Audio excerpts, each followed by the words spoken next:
কবির আপনি লিখেছেন আইডি থেকে আমার বাবা মাকে রেখে আরেকটা বিয়ে করতে চেয়েছিলেন বলে আমার বাবা মাকে রেখে আরেকটা বিয়ে করতে চেয়েছিলেন বলে আমরা 3 ভাই মিলে বাবাকে হত্যা করেছি। আমরা কি জান্নাতে যেতে পারবো?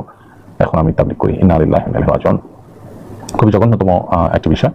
মানুষ হত্যা করা জঘন্য কবিরা গুনাহ, আল্লাহর জমিনের সবচেয়ে ভয়াবহ অপরাধগুলোর মধ্যে থেকে অন্যতম শীর্ষে থাকা অপরাধ হলো মানুষ হত্যা করা।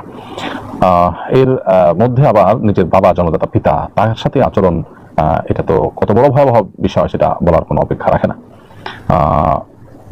তিনি যদি আপনার বাবা মাকে রেখে আরেকটা বিয়ে করতেন তো সেটা শরীয়ত তার জন্য নাজায়েজ রাখেনি, সেটা তার জন্য হারাম করেনি। কিন্তু আপনারা যেটা করেছেন সেটা সুস্পষ্ট হারাম, অর্থাৎ তার একটা বৈধ কাজ বাধা দিতে গিয়ে তাকে জুলুম করেছেন। এমনকি যদি অন্যায় কাজও করতেন তারপরও আপনাদের এটা করার কোনো ইখতিয়ার ছিল না, সুস্পষ্টভাবে এটা গুনাহ তখনও হতো।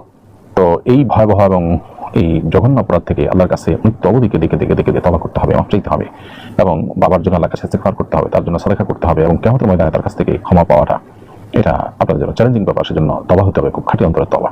আশা করি আল্লাহ তাআলা আপনাদেরকে মাফ করবেন।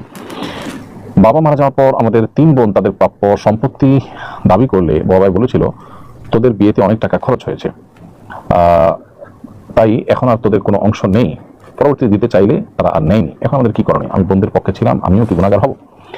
বিয়েতে খরচের অজুহাতে বা আমার সম্পদ থেকে বঞ্চিত করা এটা জায়েজ নয়, কারণ ভাই হিসাবে এটা কর্তব্য বোনকে বিয়ে দেওয়া, সেটা তারা পালন করেছেন।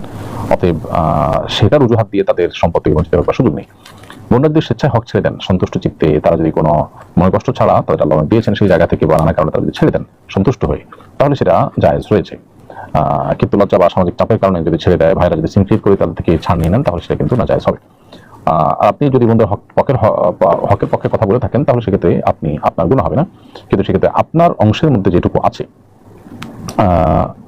আপনার অংশের মধ্যে বোনদের হক যেটুকু আছে সেটুকু আপনি ফেরত দিতে হবে।